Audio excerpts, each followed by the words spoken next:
Again, my name is Molly Sutherland, President of the Lexington Forum. And the Lexington Forum is a proud sponsor of the 2015 State of the City Address. And at this time, I'd like to welcome our GTV3 viewers to the event. If you are a member of the Lexington Forum, I'd like to take this time to thank you for your membership. And if you are not familiar with the Lexington Forum, we are a membership organization, and it is an organization made up of, now I'm getting all nervous, of concerned citizens and business and civic leaders.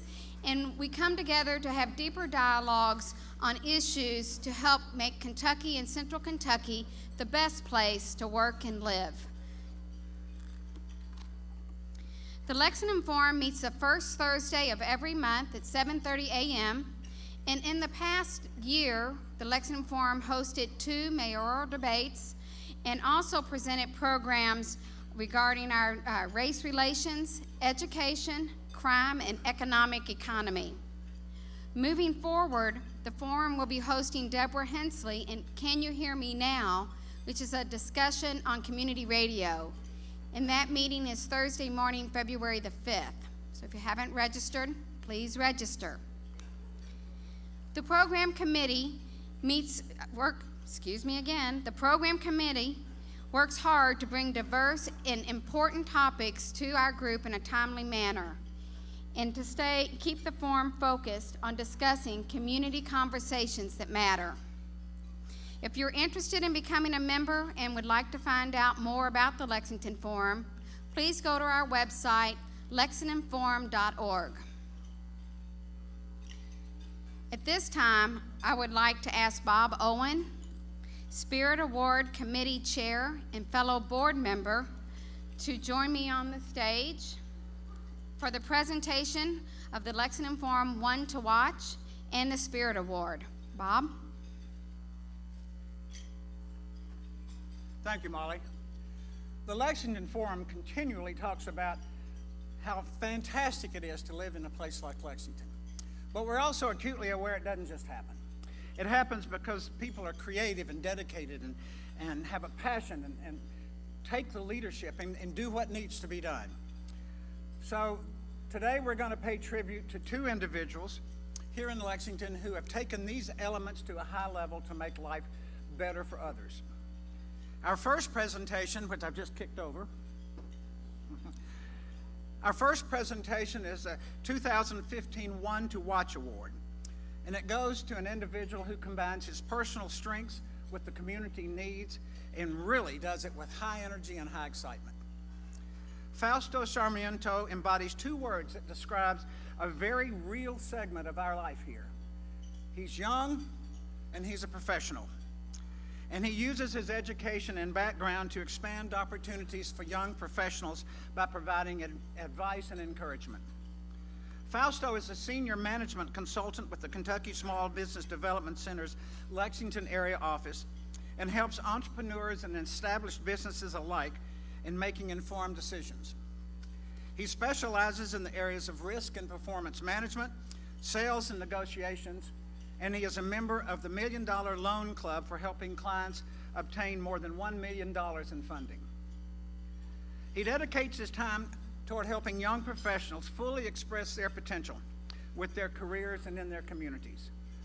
In 2014, Fausto served as president of the Lexington Young Professionals Association, and as such, helped plan events such as the 2014 Emerge Conference in Lexington, the annual Young Professionals Unit Summit in Louisville, and the Young Professionals Day at the Capitol in Frankfurt. He works closely with UK students to help them transition from school to the real world.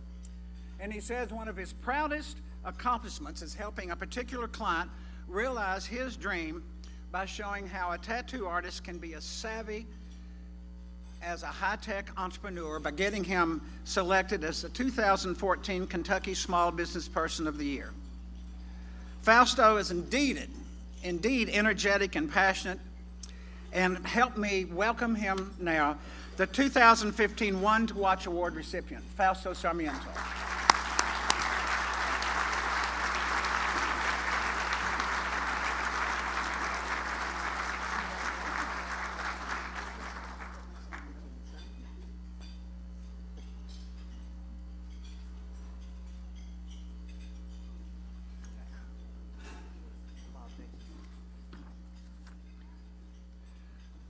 The Forum has presented the Spirit Award for more than 27 years to individuals or organizations significantly impacting the quality of life in Lexington. The 2015 Lexington Forum Spirit Award goes to a lady who has been an equity advocate in the Lexington school system since she began her career more than 30 years ago. Our honoree is a servant leader. She works behind the scenes to provide opportunities for disadvantaged children and has helped many young people achieve success. Rosalind Akins founded the Black Males Working Academy with her husband, Reverend C.B. Akins, pastor of First Baptist Church, Bracktown in Lexington in 2005. The Academy is a mentoring and tutoring program offering focused individual attention to African American males in order to narrow the achievement gap and lower the dropout rate. The program offers math, literacy, foreign language, mentoring, participation in summer residential programs, ACT and SAT preparation, scholarships to college, many opportunities to young men who might not otherwise consider it a possibility. This program requires students to attend sessions outside of the regular school system and on Saturdays. In 2012, Rosalind founded the Carter G. Woodson Academy within the Fayette school system to provide advanced, rigorous curriculum for black males and to set high expectations to help them excel. Housed at Crawford Middle School, the Woodson Academy is open to middle and high school students. Serving as the Dean of Students there, Rosalind is also a graduate of Bryan Station Senior, received a Bachelor of Arts degrees from Trancey, and a master's degree from Georgetown. She taught at Leestown Middle School, where she was also Dean of Students, and taught at Dunbar High. She is a member of the First Baptist Church, Bracktown, and has served there as Director of Family Life Ministries, Sunday School teacher, Director of the Women's Ministry, and a mentor to ministers' wives.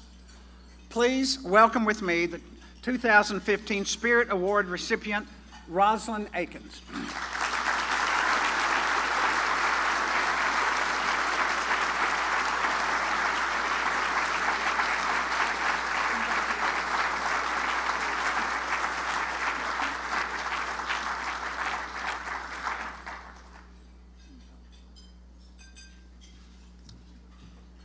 Let me say I am deeply honored and I'm very humbled to accept this award, and especially on the day after we celebrate the birthday of Dr. Martin Luther King, to remind all of us that we are here to serve.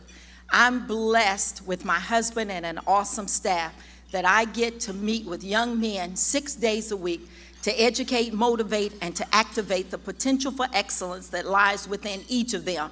And I want you to know we're helping to prepare tomorrow's leaders today to take your place. Thank you.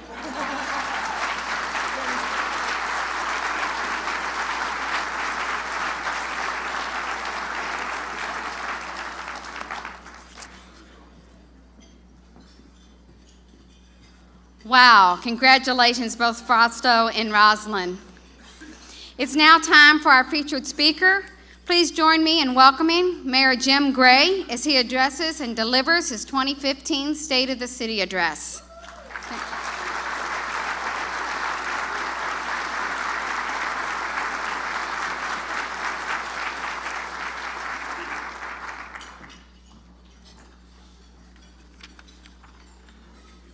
Molly, I've got a bunch of your papers still up here. Here we go. There you go. Well, good afternoon, everyone, and congratulations to the winners of these awards. And thanks so much to the Lexington Forum, and especially to Kim Swayze. Y'all, let's give a big hand to Kim. This is her swan song.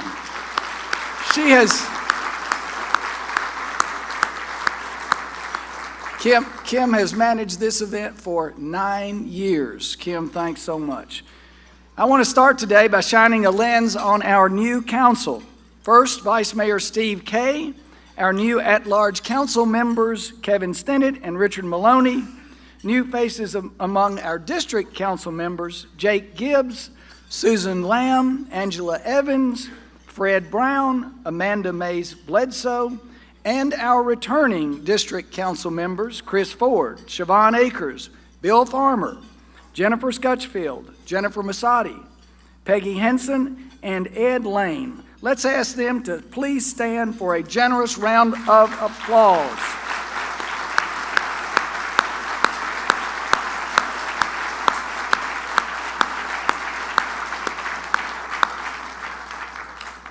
The council members and I thank everyone here and citizens across Lexington for trusting us to take care of our city. In a democracy, we have all learned that there's simply no greater honor than a vote of public trust. Well, we are here today to talk about the state of our city. I am proud to report that the state of our city is strong and promising. 2015 is a time to celebrate our strength and to make the most of it, and a time to use our strength. And we've got plenty to do as we work together going forward. But first, since past behavior is the best indicator of future behavior and performance, let's get a sense of where we've been and then look ahead to where we're going. It really boils down to three words: getting things done. We got things done, we are getting things done, and the best is yet to come. 4 years ago, in 2011, we identified two core values for our city: public safety and quality of life. Then we established goals to support those values: create jobs, run government efficiently, and build a great American city. Together, we got things done. First came surviving the worst recession in our lifetimes without compromising the quality of our basic citizen services: police, fire, garbage pickup. Now, this was about the time I myself learned that if you have a deep need to be loved, do not run for mayor. Well, you all know, because you lived through it, that this recession sort of held on doggedly for years. Now, this was about the time I learned that in this job, you got to love three things. You got to love people, you got to love Lexington, and you got to love problems, because we had plenty of them. Yes, the recession was tough, but our citizens were tougher. We affirmed that. We affirmed that in times of adversity, the human spirit triumphs. It does not fail. Together, we got things done. Our basic services remained vigorous and strong. At the same time, we began work on our top goal of creating jobs. And over the past 4 years, we have created jobs. The unemployment rate in January 2011 was 8.8%. The most recent numbers, according to Bureau of Labor Statistics, show it at 4.4%. That's a 50% drop. The job, and you all know that the job of creating jobs, of attracting and growing jobs, is an everyday job. It's an everyday job and a continuous one. So we set up a unique jobs incentive program called the Lexington Jobs Fund. Local businesses are now applying for the Jobs Fund loans, a program designed to help companies grow jobs. So far, 2 companies have signed on, and the fund has kept 250 jobs from moving out of Lexington. Now, in any conversation about jobs and the strength and promise of our city, the University of Kentucky is a key measure of that strength. We are a university city. And UK is growing and thriving under President Eli Capilouto. Please join me in welcoming him and his wife, Mary Lynn. Thank you, Eli. Yes,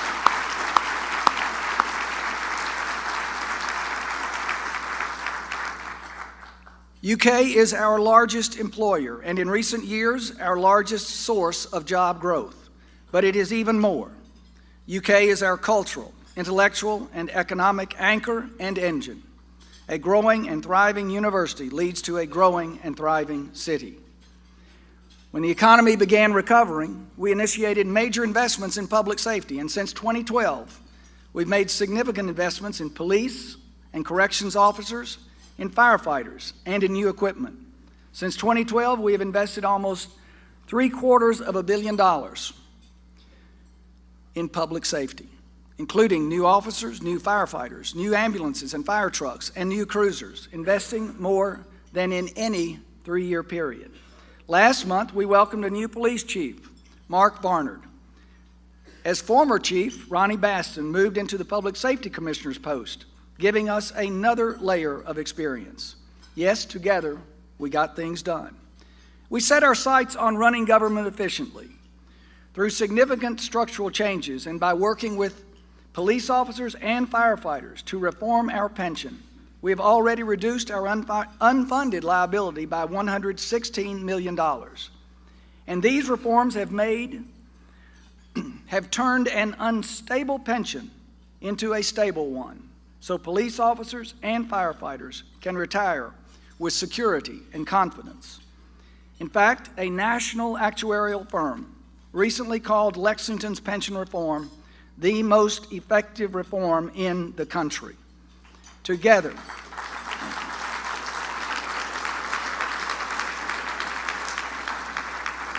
and again, together, we got things done. We also restructured employee health insurance within the government, within the city government, providing cost savings for the city and for employees. This year, we are expanding to serve young children at the clinic for the first time. Our new approach to health insurance has paid off, saving the city roughly $12 million each year. Discipline and improved efficiency have driven our approach to the city's largest construction project underway, fixing our sanitary sewers and storm sewers, a federal EPA mandate. In 2008, this project was estimated at $600 million over a period of 11 to 13 years. By insisting on disciplined project management, we have already reduced that price tag by $60 million.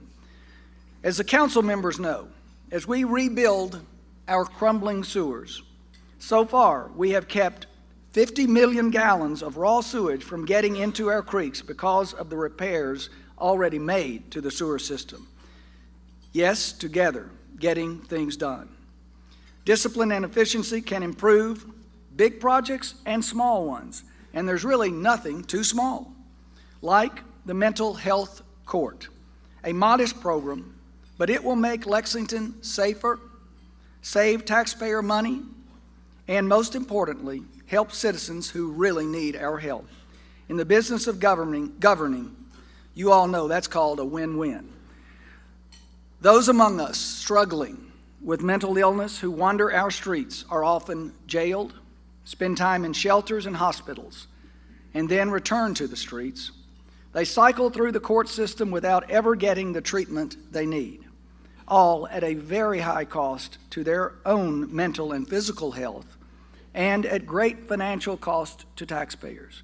Regrettably, those who are often stationed on our streets can cost well over $100,000 a year, and in some cases, even more. With innovative new projects like Housing First and the Mental Health Court, we are making important investments now that will pay off in the long term. Joining us today are representatives from NAMI Lexington, the National Alliance on Mental Illness. They were so instrumental in getting this project in place. Phil and Kelly Gunning, and with them is Tony Fawn, who has an immediate family member who mental health court is already helping. Now, a new term for all of us is beginning, and because of the disciplined efficiencies brought to City Hall, we can begin making quality of life investments that will lead to economic opportunity and prosperity and jobs. To be competitive, everyone in this room knows we must focus on quality of life. It is essential. 50 years ago, people moved to where the jobs were. In Lexington, think IBM, Train, Square D. Today, jobs move to where the people are, where the talent is, and talent moves to where there's a premium attached to quality of life. We all work hard in Lexington to create that environment. Quality of life, quality of place. A compelling and lively central business district within walking distance of remarkable college campuses, modern and attractive industrial, office, and research parks. Together, we are getting things done. So yes, today is a time to reflect on what's occurred over the past few years, because the further we look back, the longer we can look ahead. Today, our citizens are demanding that we look ahead with a call to action where there's no room for complacency or second best or lack of courage, because nothing big ever came from thinking small, and because I, like every one of you in this room, want Lexington to be the best city in America. Now, let me say something I said 2 weeks ago at our swearing-in ceremony. Being the best city in America does not mean being the biggest city in America.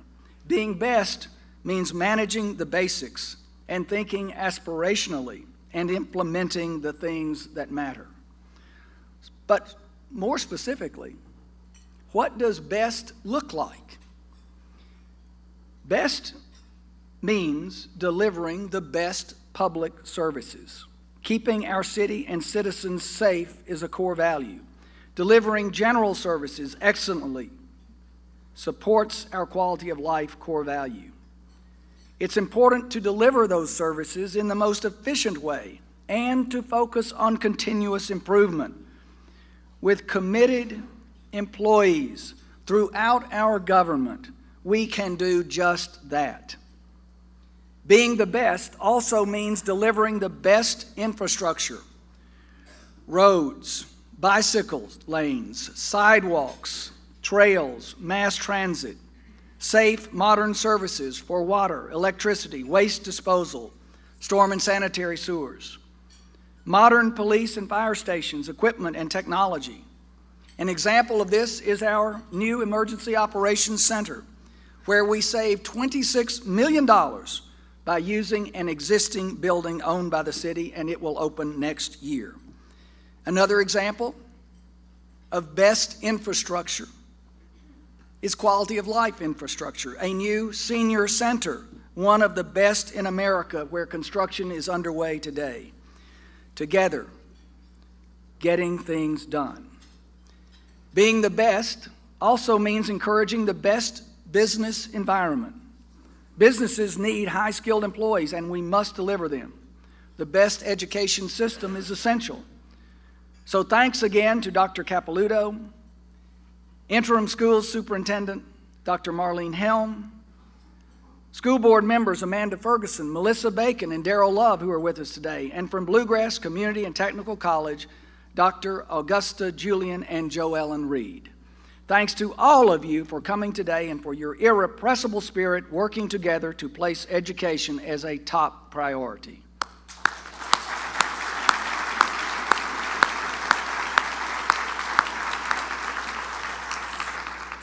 And Dr. Helm, as our public schools look for a new superintendent, the community stands ready to help with this transition and afterward.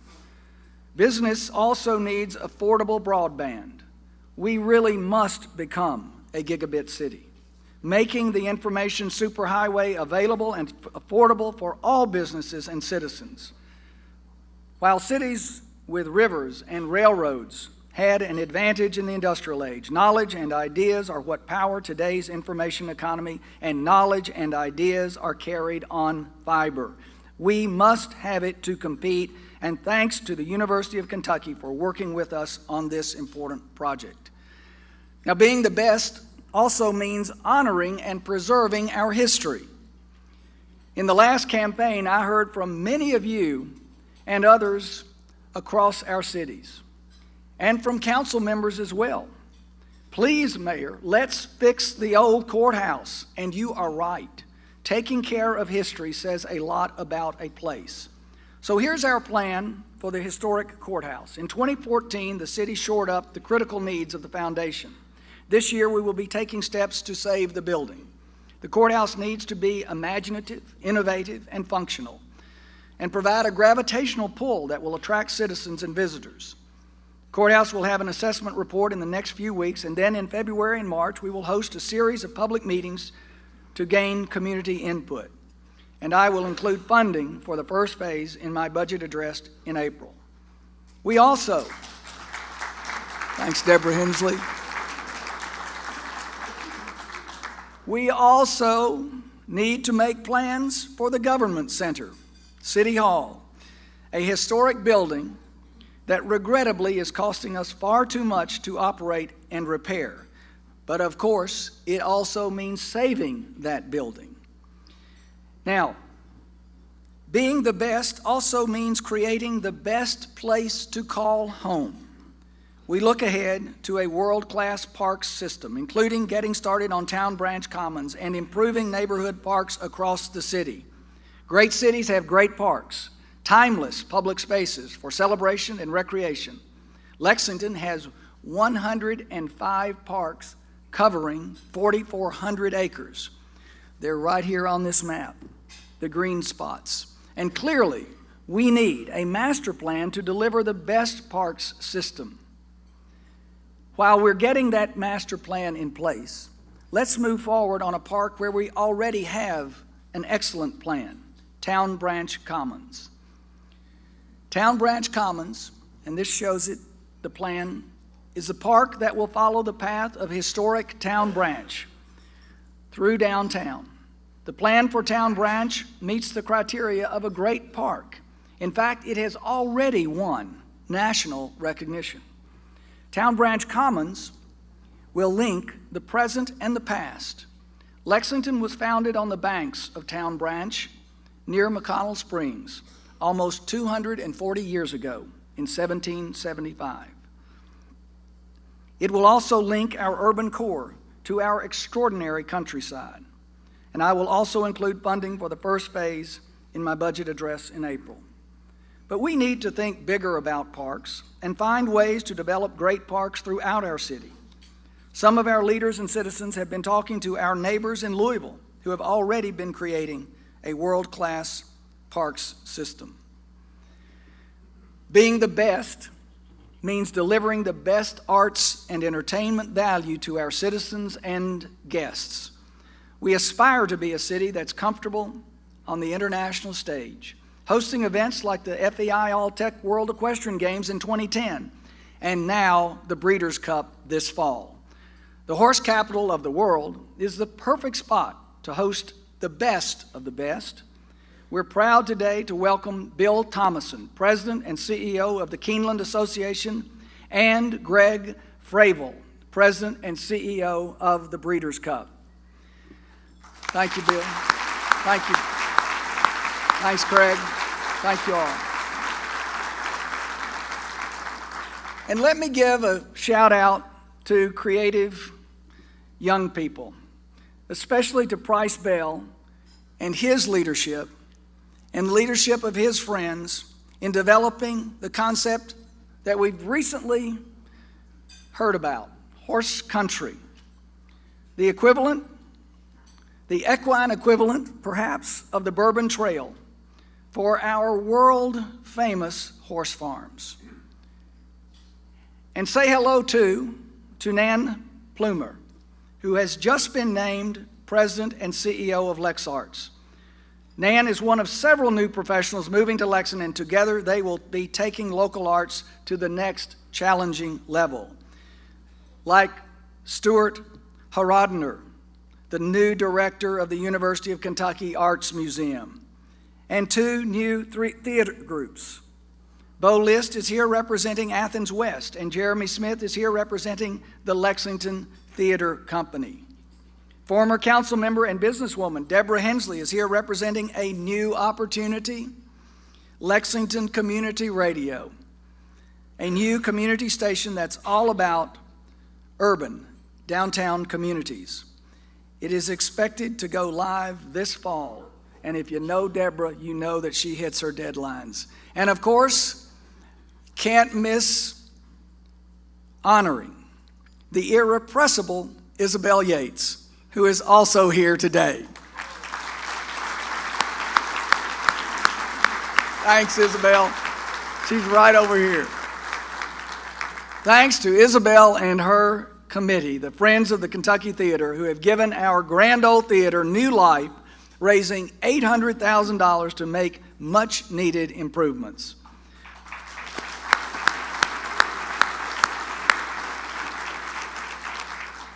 Over time in history, Lexington has often been characterized as a leading city.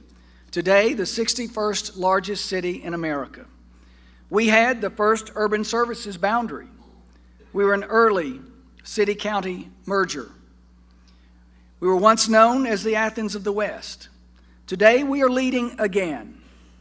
The National Cancer Institute designation for the University of Kentucky, the nation's most effective pension reform, an innovative housing first model for the homeless, one of the first cities to pursue gigabit internet speeds, a world-class talent competition to design our town branch commons, and hosting world-class events like the Alltech FEI World Equestrian Games in 2010 and the Breeders' Cup this year. Yes, together we are getting things done, the right things.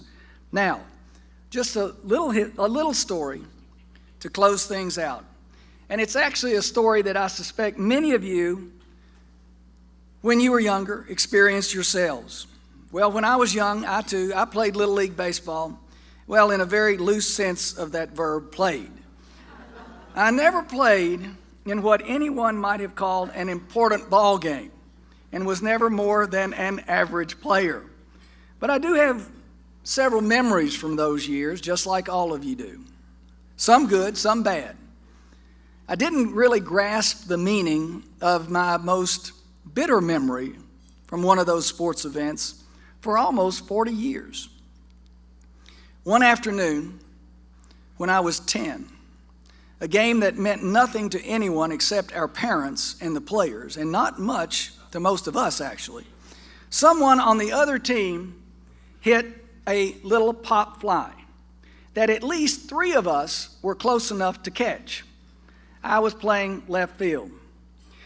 3 of us ran toward the ball, and we all stopped, waiting for the other one to catch it.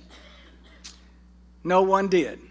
40 years later, I realized why that memory remained fresh and bitter. It was not that we lost or that an error was made. That happened many times. Drop the ball, fail to get a hit, allow a hit. All those events occurred and have been mostly forgotten. But losing because I failed to act stuck with me forever, while failures made attempting to execute faded away. So let me close today with a call to seize the moment. To the citizens of Lexington, make 2015 your year of service. Contribute your time, talent, or treasure to a cause you believe in, like the one here today. Council members, let's fund our shared priorities and lead Lexington's future. Let's continue working together to make big things happen for our hometown. Legislators, give Kentuckians the opportunity to decide the fate of local projects by supporting and passing House Bill 1, the LIFT initiative. It's true for every, thank you, Bob.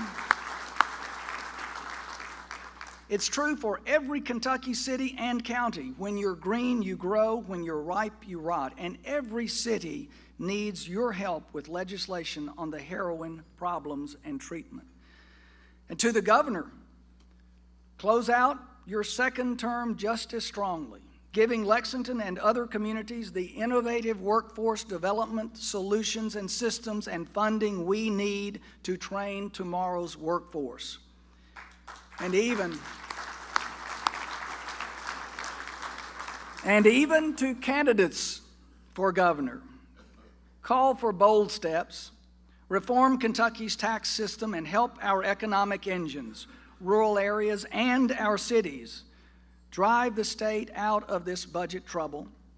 When we do, we can reinvest in education, workforce development, and other economic development projects, and we can fix our underfunded pension systems. And lastly, to all of Lexington, we can reach out and catch that pop fly. We can seize the moment because we know where we have been, where we are going, and how we are going to get there. Yes, you know, we all know that for Lexington, the best is yet to come. Thank you all very much. Thanks, Mom.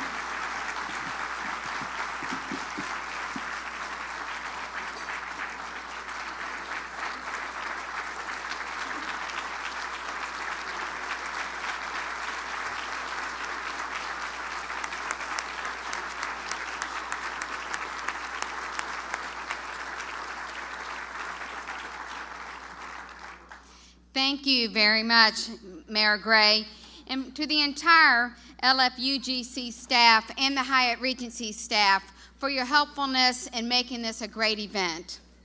I also would like to again thank Kim Sweezy. I know Jim Gray mentioned it. Kim has done this for 9 years, putting this together. And why don't you stand, Kim? I know she'll kill me for it.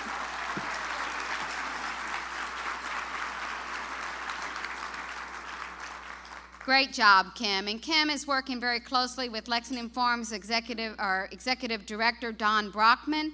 And Don has also worked very, very hard to make this a great event. Is Don nearby? Yeah, she's always in the back working. Thank you, Don. Thank you if you are a Lexington Forum member. Thank you for your membership. If you're not, please check us out on lexingtonforum.org. And also, just a quick announcement before we formally adjourn, there are parking passes. The important parking passes are available on the table as you leave if you've not picked yours up. And with that, thank you for being here. Enjoy the rest of your afternoon and safe travels.